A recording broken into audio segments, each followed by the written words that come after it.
से सुंदर और सबसे कीमती जो कोई समय और प्रसंग है तो वो है गर्भावस्था, उसकी प्रेगनेंसी का टाइम।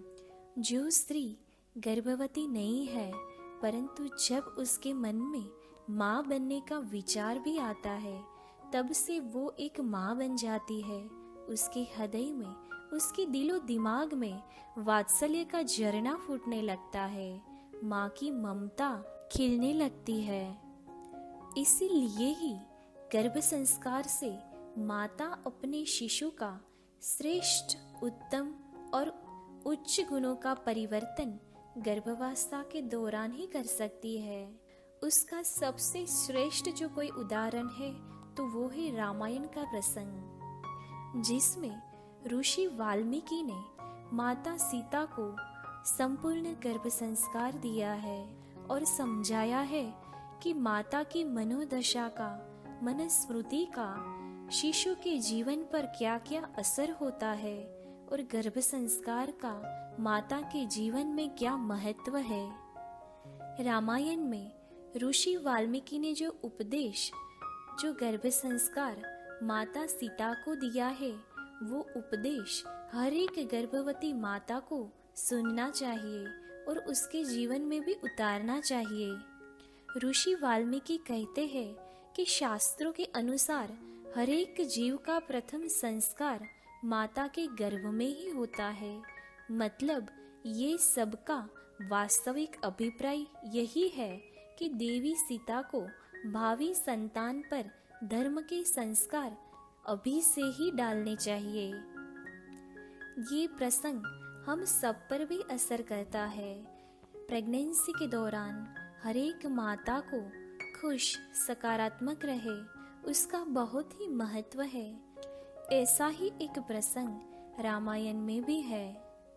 ऋषि वाल्मीकि ने जो उपदेश माता सीता को दिया है वो बहुत ही उच्च है। जब माता सीता अयोध्या और राम के वियोग में दुखी रहती है तब ऋषि वाल्मीकि अपनी पुत्री समान सीता को समझाते हुए कहते हैं कि जीवन बहुत ही विशाल है। एक राजा के लिए कार्य का क्षेत्र बहुत ही फैला हुआ रहता है। राजा राम कर्तव्यनिष्ठ होके अपनी जात को संभाल लेंगे, परंतु पुत्री अगर तुम नहीं संभलोगी तो राजा राम भी नहीं संभले जाएंगे। जब माता सीता ज्यादा उदासीनता अनुभव करती है तब ऋषि वाल्मीकि कहते हैं कि पुत्री, मन का तो स्वभाव ही है यहाँ से उस तरफ भटकना, उसको काबू में रखना सीखो। वाल्मीकि कहते हैं कि तुमने जिस संतानों को अपने पूर्वजों से भी वीर, तेजस्वी बनाने का जो संकल्प लिया था, तो क्या उस संतान पर हर एक समय की उदासीनता, मन की भटकन का संस्कार डालना चाहती हो? तुम्हारी उदासीनता, तुम्हारी मनोस्थिति का क्या प्रभाव पड़ेगा संतान पर? तुम्हें मन में उदासीनता और निराशा को स्थान ही नहीं देना चाहिए। पुत्री, तुम्हें तो संतानों के भविष्य का, कुल के भविष्य का, देश के भविष्य के लिए एक आशावादी विचारों का एक ज्योतिर्मय प्रकाशमय वातावरण तुम्हारे आसपास फैला देना चाहिए। ऐसा प्रकाश कि जो पूरे विश्व को उज्जवल कर दे।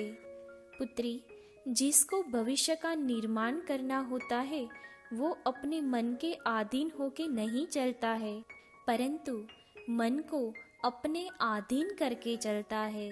जाओ पुत्री, अपने मन के अश्व पर लगाम लगा के उसको सच्चे रास्ते पर चलाओ। उसके साथ ही ऋषि वाल्मीकि समझाते हैं कि दो प्रेमियों के बीच में उसके मन की तरंगे अदृश्य रूप में एक दूजे के पास पहुंचती है। अगर तुम इसी तरह विरह और दुख की तरंगे भेजती रहोगी तो वो भी खराब तरंगों में डूबते रहेंगे। तुमको कर्तव्य परायणता, कर्मवीरता, आशा की ज्योतिर्मय तरंगे उसकी तरफ भेजनी चाहिए। उस समय ही ऐसा कर्तव्य निष्ठा का पालन करते ही आप राम की सच्ची सहायता कर सकोगी। पुत्री, ऐसी विरह और निष्क्रियता की अंधकारमय तरंगों में से बाहर आओ और एक ज्योतिर्मय उज्जवल भविष्य में व्यस्त हो जाओ। ये बिल्कुल भी ना भूलो कि आप महान बलिदान के पथ पर बहुत ही बड़ा उत्तरदायित्व लेके चल रहे हो। ये सभी नकारात्मक तरंगे अपने संतान के भविष्य पर भी असर डालेंगे। इसीलिए मन को मर्यादा में रख के प्रकाशमय भविष्य की तरफ आगे बढ़ो। हर एक स्त्री के लिए माता सीता एक आदर्श समान है। गर्भावस्था के दौरान जब भी कोई परेशानी आए, कोई मन में उलझन हो, इस वक्त मन में हिम्मत रखनी चाहिए। ये याद रखना चाहिए कि हमें भविष्य का निर्माण करना है। इसीलिए हमें कोई भी परिस्थिति में माता सीता की जैसे मजबूत रह के अपने शिशु को श्रेष्ठ, सकारात्मक और उज्जवल भविष्य का विचार ही और उसके तरंगे ही उसको भेजनी चाहिए, क्योंकि हमारे हर एक विचारों की तरंगों की असर